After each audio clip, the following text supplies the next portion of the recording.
burya uko ikiganza cyawe kimeze bishobora gutanga umusogongero w'imiterere yawe mu myitwarire, bigatanga n'umusogongero kuri ejo hazaza hawe. Wari ubizi? Hari abantu rwose babyizereramo cyane. Iyo rero mu kiganza cyawe hishushanyijemo inyuguti ya M, ma, biba bifite igisobanuro cyihariye cyane. Niyo mpamvu nyine hari uwabibajije wifuje kubimenyaho byinshi. Hari imico myinshi yizera ko iyo mu kiganza cyawe hishushanyijemo inyuguti ya M ari ikimenyetso cy'amahirwe, ubutware cyangwa se icyubahiro. Ahandi bakavuga ko ari imbaraga zidasanzwe z'iby'umwuka. Ahandi bakavuga ko bifitanye isano n'ihuriro ry'iby'ubwenge n'imbaraga ziba zihishe mu muntu ufite mu kiganza hishushanyijemo inyuguti ya M. Gusa ikintu kidashidikanywaho na gato ni uko imirongo mu kiganza imeze bifite kinini bisobanuye cyane ku buzima bwawe, yaba imbaraga zawe zishyira mu kazi, umubano wawe n'abandi, amarangamutima yawe, igeno ryawe n'ibindi bitandukanye. Noneho byagera rero kuri M bikaba akarusho. Abafite M mu kiganza bazwiho kugira ijwi ry'umutimanama riteye imbere cyane, bazwiho kugira ubwenge ndetse bashobora no gutegeka. Ubwo bushobozi rero bw'umugereka bubafasha guhangara bimwe mu bibazo bikomeye by'ubuzima abandi badashobora guhangara. Uzabona ko mu myumvire myinshi, by'umwihariko tunaje na hano iwacu, basogokuruza bacu n'ahandi henshi ku isi bizera ko kubaho nta kindi bivuze uretse gukangukira kumenya ubugenge bw'iki gitangaza cy'ubuzima no gusobanukirwa igisobanuro cyo kubaho cya nyacyo. Kandi buri muntu wese burya bafite igisobanuro cyo kubaho cye cyihariye. Abantu ba kera rero bagiraga uburyo butandukanye bamenyagamo igisobanuro cy'imibereho yabo, bagakoresha ibintu bitandukanye basobanukirwa ubwo bwiru bw'iki gitangaza cy'ubuzima. Kimwe rero mu byo bakoreshaga harimo gusoma imirongo yo mu kiganza. Nk'uko tugira ibikumwe bitandukanye, imboni z'amaso zitandukanye, ku isi yose muri miliyaridi 8 zituye isi, nta muntu n'umwe mushobora guhuza igikumwe. Ibyo ni ibintu abantu benshi bazi. Niyo mpamvu ujya gusinya bakakubwira bati tera igikumwe. Nta n'umuntu mushobora guhuza imboni y'amaso. Ni nako n'imirongo yacu yo mu kiganza buri muntu wese aba afite yihariye, nta muntu mushobora kuyihuza ku isi. Niyo mpamvu nko mu gufunga za coffre fort mu bigo bikomeye, hari aho barenga gukoresha igikumwe bagakoresha ikiganza, ugashyiramo ikiganza kugira ngo urugi rufunguke. Ubu budasa buri muntu wese yigiramo. Hari abahanga mu by'ubwiru banavuga ko tubukomora ku nyenyeri ziri mu kirere. Burya buri muntu wese yifitemo urubaraga rw'inyenyeri. Inyenyeri, nk'uko inyenyeri mu kirere zidashobora gusa, ni nako natwe hano tudashobora guhuza ibintu byose 100%. N'impanga ari impanga zigira ibikumwe bitandukanye, imboni z'ijisho zitandukanye kandi ari impanga, imirongo mu biganza itandukanye. Hari ibintu udashobora guhuza n'undi muntu wari wese kuri iyi si. Inyenyeri ziri mu kirere nizo zitugira abantu b'umwihariko kuri buri wese. Nta nyenyeri, hari abahanga mu by'inyenyeri bemeza ko twaba tumeze kimwe twese. Wavutse rero hari ubwoko bw'inyenyeri runaka buri mu nzira y'amavuko yawe. Niyo mpamvu itari cyo wavukiye hari umwihariko, bijyana n'inyenyeri zari ziri mu kibariro cyawe. Ibi rero biguha imbaraga z'umwihariko udashobora guhuza na mugenzi wawe, bikanaguha ibikuranga udashobora guhuza na mugenzi wawe. Nta muntu n'umwe ku isi uhuza imirongo yo mu kiganza na mugenzi we. Imirongo yo mu kiganza ifite ahantu itandukana n'iya mugenzi wawe binyuze mu burebure butandukanye, amasangano atandukanye, ndetse n'abo tuvuga bafite inyuguti ya M mu kiganza ntabwo izo nyuguti ziba zishushanyije kimwe, kubera ko uburebure bw'imirongo n'imiterere yayo ibitandukanye kuri buri muntu. Hamwe uzasanga umuntu afite iyo nyuguti ya M ariko mo hagati harimo inyuguti ya X, ahandi usange ntirimo. Uko byagenda kose hazaba harimo itandukaniro ryaba irigaragarira amaso cyangwa se iritagaragarira amaso. Hamwe usange imirongo imwe n'imwe ibyibushye, ahandi usanga irananutse, ahandi usanga iracikaguritse, gutyo. Muri make ntabwo ishobora gusa. Mu gusoma rero ubusobanuro bw'imirongo mu kiganza, abahanga mu gusoma iyo mirongo bashatse n'ubwoko bwayo. ahanini bagendeye ku mirongo itatu y'ibanze itsitse igaragara mu kiganza, nayo bahereyeho bayita amazina, banayitirira ubwoko runaka. Ubanza nuriya wo hejuru, uriya utangira uturutse ku ntoki niwo ubanza. Uriya murongo bawitirira umutima, ni umurongo w'umutima, heart line. Abahanga mu kuwusoma rero niho bahereye bagaragaza ko uwo murongo ushobora kwerekana uko umutima wawe umeze.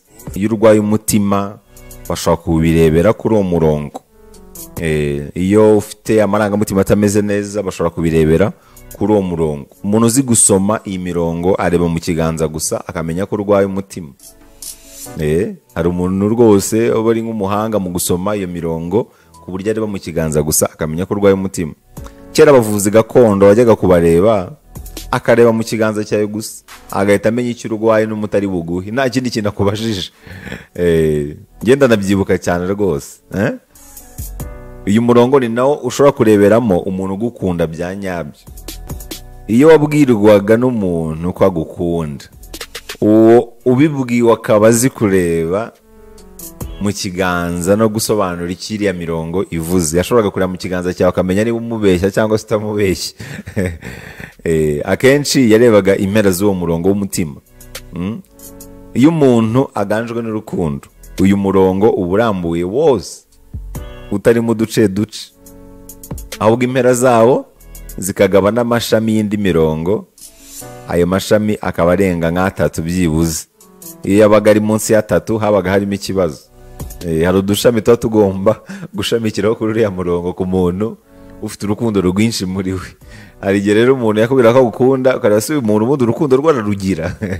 Wareba kuri uwo murongo wakurikiza nk'ibyo bimenyetso bareberagaho ugahita usanga ntarwo afite rwose. Ibi nako byabaga bimeze mu kureba ibibazo by'umutwe, barebaga umurongo w'umutwe, headline. Headline ni uwo wa kabiri rero, uwo wa kabiri wagereranya n'urimo hagati, niwo murongo w'umutwe. Uyu werekanaga niba umuntu ari umunyabwenge cyangwa ari umuswa. Uyu murongo wo hagati iyo wimbitse cyane udacikaguritse kandi ugororotse ari muremure byabaga bisobanura ubwenge, gutekereza neza cyangwa se ubuhanga. Na n'ubu hari abakibigenderaho. Hanyuma umurongo wo hasi ari nawo wa gatatu niwo uvuga ubuzima, ni umurongo w'ubuzima, lifeline. Akenshi iyo ugororotse neza udacikaguritse ubusobanura ubuzima buzira umuze. Burya niyo urwaye ushobora kubirebera rero ku mirongo yo mu ntoki. Akenshi uyu murongo iyo ugororotse gutyo ntuba urwaragurika. Bikanavuga ko uyu murongo iyo ari muremure uba uzanaramba burya. Iyo ari muremure ukaba wanarenga ugafata no ku bice by'uruhu by'inyuma, uyu muntu aba ashobora kuzaramba rwose. Bivuze ko iyo ucikaguritse aho uba ugomba kwitwararika kubera ko haba harimo ikibazo, biba ari ikinyuranye. Ubundi mu buryo bworoshye bwo kubyumva, kuva kera umurongo ugororotse neza waba gusobanura ikintu cyiza. Umurongo ugororotse neza kandi wenda wimbitse, utsitse, ubyibushye, udacikaguritse waba gusobanura ikintu cyiza. Naho umurongo ucikaguritse cyangwa se ugeramo hagati ugacika cyangwa hagashamikiraho utundi duce, bikaba bisobanuye kwigengesera cyangwa se kwitwararika. Ubundi mu ncamake ni uko abantu babyizeraga. Mu gusoma mu kiganza rero haraho imirongo yabaga yihuje ikarema icumu. Ubwo ni kuvuga ngo mu Kinyarwanda ukuntu babisobanuraga, bikaba bisobanuye ubutsinzi. Nyogokuru bino bintu yari abizi cyane. Wahura n'umusaza cyangwa se umukecuru yakorera mu kiganza, agahita aguhanurira ati mwana wanjye rero uzahorana rwangendanye nyinshi, ariko wifitemo urubaraga rw'ubutsinzi, uzashikamo uzahatane. Nubwo imbere ibisitaza ari byinshi ariko uri umutsinzi. Icyo usabwa ni ukutarangara gusa, arebye mu kiganza gusa. Wajya kubibona ugiye nko kwa nyogokuru agahita akureba mu kiganza, agahita amenya byinshi cyane kuri wowe. Ukajya gusura nyogokuru akareba mu kiganza agasanga hari imirongo iremye nka mpande eshatu. Kumva kujyanye hirya arakubwira ati mwana wanjye rero uri umunyamahirwe, barumuna bawe bakubahe kandi bakwegere cyane wowe uzabakiza. Ari ukecuru wikwibwiriye, kubera ko byabaga bisobanuye amahirwe menshi azaza mu buzima bwawe. Wowe uzagerageza ibyo ushaka byose, amahirwe azagusekera. Ibintu byose uzerekeza amaboko bizagusekera. Arebye mu kiganza gusa, aho abandi bazabura niho wowe uzahahira. bamwe bakavuga ati uriya mukecuru ko ari umupfumu, ati ni umupfumu nyamara yasomye mu kiganza yahise amenya ibyo ari byo. Abantu bakajya bahora batonze umurongo kwa mukecuru, akajya bareba mu kiganza akamenya ibyo ari byo akababwira. Ahandi wenda ugasura sogokuru agasoma mu kiganza agasanga imirongo ntigaragara neza cyangwa se iracikagurika, bikaba bisobanuye amahirwe make. Ubwo mu kuguhanurira akakubwira ati mwana wanjye rero bizagusaba kutishinga abandi, uri umunyantege nke, bizagusaba gukora cyane kugira ngo uzibe icyuho. Nujya ubona abandi baryamye amasaha 10 wowe ujya uryama 5, nibakora 5 bagataha wowe jya ugumayo ukuturuze rwose utunare ubakube kabiri ukora amasaha 10 kugira ngo uzibe icyuho, kubera ko niho umugisha wawe uri. Akaba ari akakubwira ati uzagira urujijo rwinshi mu buzima, uzabaho ubuzima budasobanutse neza, ariko igisobanuro cy'ubuzima bwawe kizaturuka kuri wowe ubwawe. Ubwo umusaza akaba ari koco, akaba araguhanuriye, iryo jambo akubwiye ukazarigenderaho ubuzima bwawe bwose kandi bikaguhira, ibyo akubwiye bigahura. Nzi umuntu nyirakuru yarebye mu kiganza amubwira ko nubwo yavukiye kwa ngofero ariko azaba umukire.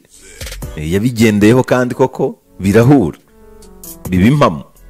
Ibi ni ibintu bya kera cyane. Abakurambere bacu uko byagenda kose mu kubaho kwabo bagombaga guhanuza, niba ariko navuga, kandi bahanuzaga mu bakuru, si no mu bapfumu gusa. Buri muntu wese ufite ubunararibonye yabaga ari umupfumu, yashoboraga kugupfumurira. Abantu bose bavutse kera ntabwo byabagaho ko babaho ubuzima budafite igisobanuro, budafite isezerano runaka. Buri muntu wese yagiraga isezerano. Abantu ba kera ibi bintu babyizeragamo kandi bikabakorera, akabaho azi neza igeno rye n'ahantu umugisha uri, ku buryo washoboraga no kumunyuraho ukamwitwaraho nabi akakwihorera, kubera ko umugisha we yabaga azi kuri mu guca bugufi. Turimo turajyana. Ni ibintu nyine bizereragamo. Nta muntu washoboraga kubaho adafite ihame runaka. Buri muntu wese yagombaga kumenya imiterere ye agendeye no ku kiganza cye, uretse ko bagenderaga no ku bindi bintu, kubera ko imirongo yabaga imeze mu kiganza byagaragazaga byinshi. N'abavuzi gakondo bakabisuzumiramo uburwayi umuntu afite. Kera nta bikoresho byo gusuzumaga byabagaho. Umuvuzi gakondo yarebaga mu kiganza gusa agahita amenya ko ufite ibibazo mu nda, ufite ibibazo mu mara, akaguha imiti. Akareba mu kiganza agahita amenya ko ufite ibibazo ku mutima, akaguha imiti y'umutima. Akareba mu kiganza akamenya ko ufite ibibazo mu mwijima, akaguha imiti y'umwijima. Turimo turajyana. Nta byuma babaga bafite ngo barareba umwijima, ntibabaga barabyize, ariko babaga bazi inyama zo mu nda.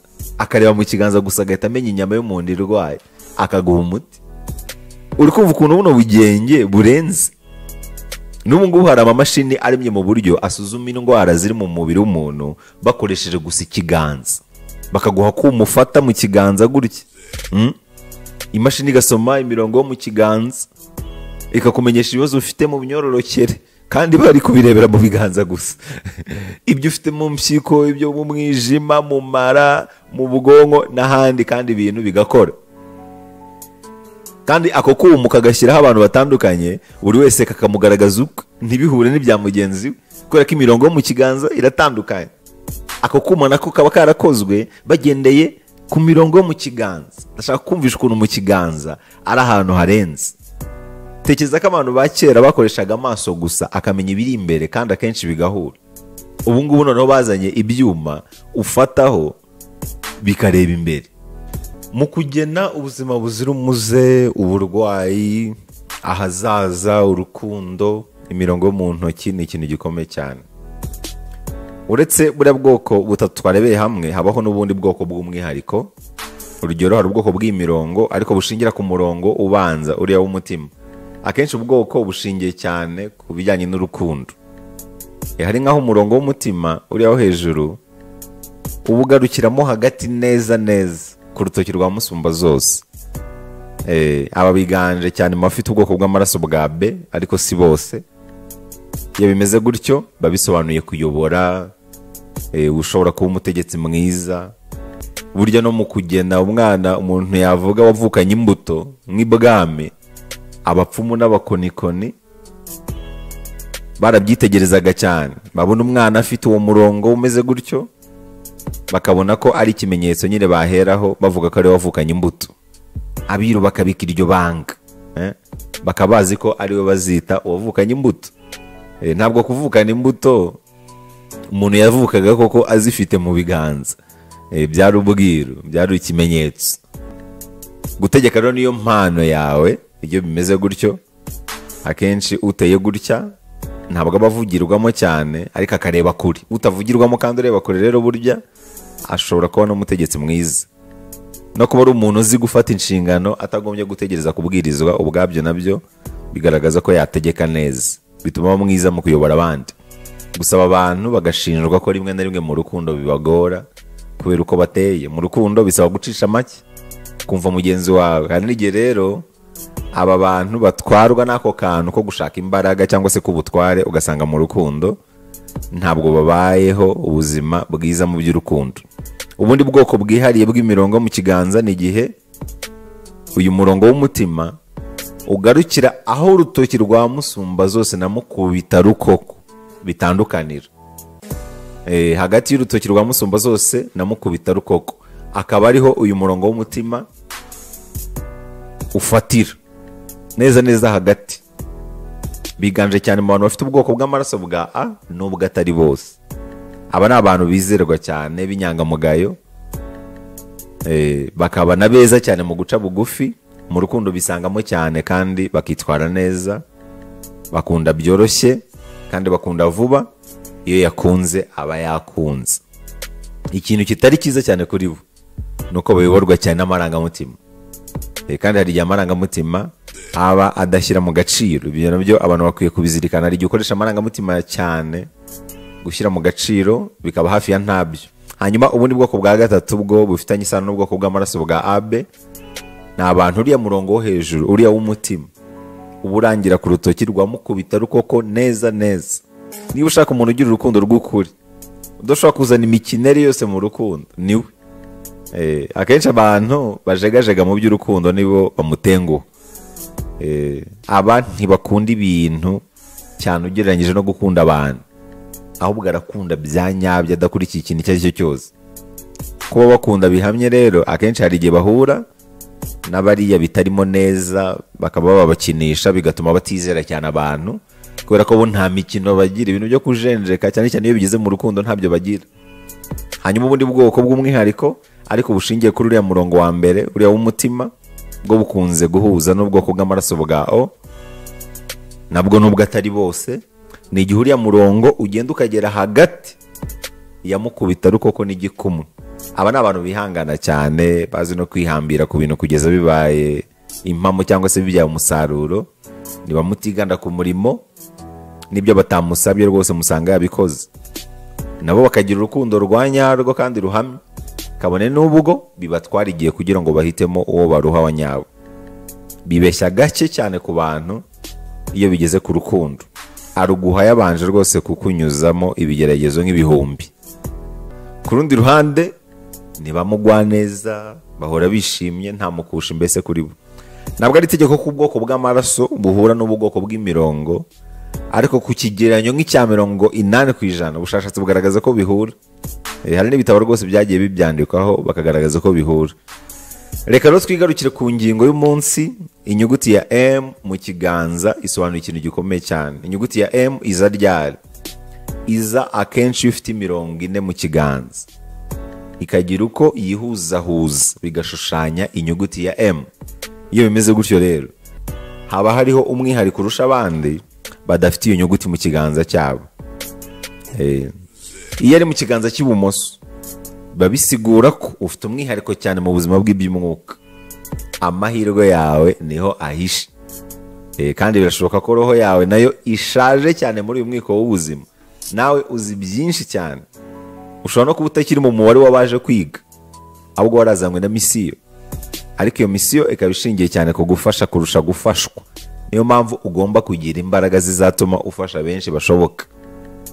Iyo iyi nyuguti iri mu kiganza cy'iburyo, ibyo bisobanura ko misiyo yakuzanye ku isi yihishemo n'ubutware. Amahirwe yawe ari no mu gutegeka cyane. Muri make uhuje byose n'uriya ufite iyo nyuguti ya M ibumoso, ariko hakiyongeraho ko ikintu cyitwa ubutware kikuri mu maraso. Gere mu biganza byose uba ufite amahirwe yo kuba byombi, byaba ibyo abo M iri ibumoso n'ibyabo iri iburyo. Bikaba binasobanura ko ushobora kubaho mu buzima bwose, nta buzima bwakunanira muri make. Ahandi bakajya kure bakagaragaza ko uyu muntu ufite M mu kiganza cye abazaba umukire. Ikindi bakaba bafite ikigero cy'ubwenge kiri hejuru n'igeno ryabo rikaba ridasanzwe. Iyi nyuguti ifatwa nk'ikimenyetso cy'uko ufite umuhamagaro udasanzwe n'ubushobozi budasanzwe bwo kubona ibintu mu buryo butomoye. Bikagufasha no gukora ibintu bifite ahantu bihurira n'ubushorishori bwawe. Kuba iyi nyuguti ya M ifite ahantu ihurira n'ubuzima bw'iby'umwuka, iyi ifite uba ufite ubushobozi bwisumbuye bwo kumurikirwa. Ikindi, inyuguti ya M nayo ikumenyesha umwihariko wawe by'umwihariko. Kuva kera yaba intyoza, abapfumu, abakonikoni, abanyamadini batandukanye bose bizeraga ko umuntu ashobora kumenya igeno ry'umuntu akoresheje ibintu bitandukanye, birimo n'ibi ngibi byo kureba mu kiganza umuntu agasoma ibimenyetso by'ibihe akoresheje imirongo yo mu kiganza. Umuntu akamenya ejo hazaza he bahereye ku bintu bitandukanye. Bimwe muri byo no gusoma ikiganza bakareba iyo mirongo n'icyo isobanuye. Hose rero mu mico itandukanye bahuriza ko inyuguti ya M mu kiganza ari umwihariko cyane. Muri make ni umwihariko banayisanisha n'akarusho ko kuba uyifite ibyo undi wese yaba afite. M yabikuba inshuro nyinshi, yaba mu kugira impano, kumurikirwa, amahirwe n'ibindi bitandukanye. Muri make M aba ari umwihariko. Muri iyi mirongo yose ibyo undi wese yaba afite mu bijyanye n'ibisobanuro by'imirongo, ufite M ashobora kubikuba inshuro nyinshi cyane. Nk'uko muri numeroloji twabonye ko 11 ari umubare urya iyindi, umubare w'umwihariko, nako gusoma mu kiganza M ari umwihariko cyane. Nawe ari muri ba bantu barema cyangwa se batuma ibintu bibaho, bakaba abahanga mu guhanga udushya, ni abahanga mu gutahura, abatubuzi.